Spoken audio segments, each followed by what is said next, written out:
दोस्तों, हम hot question discuss कर रहे थे। हॉट क्वेश्चन का मतलब ऐसे क्वेश्चन जो एनडीए और आईआईटी जेईई मेंस के एग्जाम में आ चुके हैं। तो आप सोच सकते हैं कितने इंपॉर्टेंट क्वेश्चन होंगे।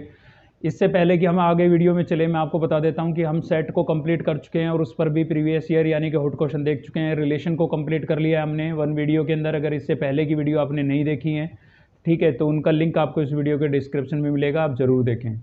चलते हैं, आज देख रहे हैं हम क्वेश्चन नंबर 11। इससे पहले हम 10 क्वेश्चन कंप्लीट कर चुके हैं, उनका लिंक भी आपको इस वीडियो के डिस्क्रिप्शन में मिलेगा। तो देखिए ये जो क्वेश्चन है इसमें क्या बोला गया है, the domain of the function. ठीक है, डोमेन रेंज से रिलेटेड क्वेश्चन कर रहे हैं हम। तो डोमेन ऑफ द फंक्शन, ये फंक्शन आपको गिवन है, इसकी डोमेन आपको फाइंड आउट करनी है।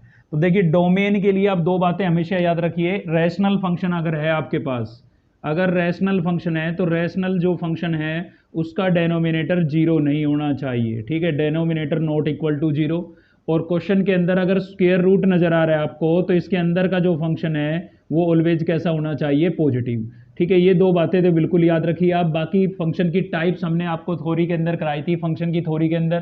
ठीक है, तो वहां पर बेसिक थ्योरी जब तक आप नहीं करेंगे ना, तब तक इनमें आपको थोड़ा सा याद करने की सी बातें आ जाएंगी। मतलब थ्योरी को आप पहले जरूर क्लियर करें।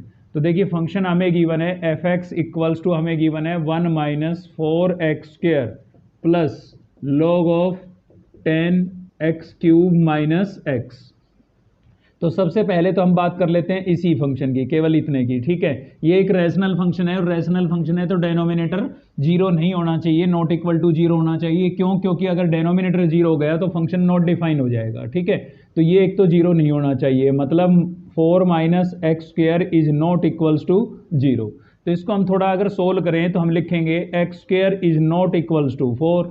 ठीक है, अब स्क्वायर को उधर ले जाते हैं तो x की जो वैल्यू मिलेगी आपको वो क्या मिलेगी, +-2। यानी कि x की वैल्यू एक तो +2 नहीं हो सकती है और एक -2। अगर x की वैल्यू +2 या -2 होती है तो ये फंक्शन आपका नॉट डिफाइन हो जाएगा। क्लियर? अब चलते हैं लॉगरिथम पर। लॉगरिथम में आपको पता है ये जो बेस है ये तो कांस्टेंट है, गिवन है, इसकी तो कोई दिक्कत है नहीं हमें। ठीक है, अब ये आर्ग्यूमेंट जो दिया हुआ है ना, ये आपका ग्रेटर देन जीरो होना चाहिए। ठीक है, लॉगरिथमिक फंक्शन जो हमने पढ़ा था थ्योरी के अंदर, उसमें भी मैंने आपको बताया था कि ये जो है ना ये ग्रेटर देन जीरो होना चाहिए। यानी कि x³ माइनस x जो है वो क्या होना चाहिए, ग्रेटर देन जीरो। जीरो भी नहीं होना चाहिए, जीरो से ग्रेटर होना चाहिए। तो इसको हम थोड़ा सिंप्लीफाई कर लेते हैं। x मैंने कॉमन कर लिया इसमें से, और x² minus 1 is greater than zero. ठीक है, अब इसमें हम 1 का स्क्वायर अपनी तरफ से लगा करके आइडेंटिटी लगा देते हैं, a² माइनस b²। तो क्या होगा, a माइनस बी और a प्लस बी।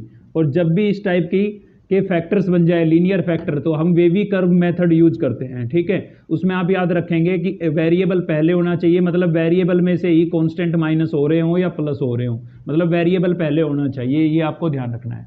ठीक है, अब एक नंबर लाइन बना लेते हैं हम। ये हमने नंबर लाइन बना ली अपनी, -∞, और इधर हमने लिख दिया है +∞, बीच में हमने लिख दिया है जीरो। अब चेक करिए आप, ये लीनियर फैक्टर जीरो कब हो रहे हैं, तो ये तो जीरो पर ही जीरो होगा। ये कब जीरो होगा आपका, 1 पर जीरो हो जाएगा। ये कब जीरो होगा, ये -1 पर जीरो होगा।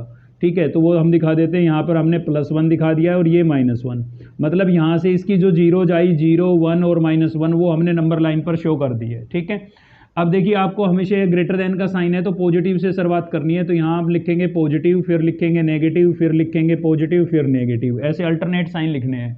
तो ग्रेटर देन का साइन है मतलब आपको पॉजिटिव को लेके चलना है। तो पॉजिटिव एक तो आपका यहाँ से यहाँ तक आ रहा है। ठीक है, एक पॉजिटिव आपका यहाँ से यहाँ तक आ रहा है, मतलब एक तो हो गया -1 से 0 तक पॉजिटिव, और दूसरा हो गया आपका +1 से +∞ तक पॉजिटिव। तो इन दोनों में हम लगा देंगे यूनियन।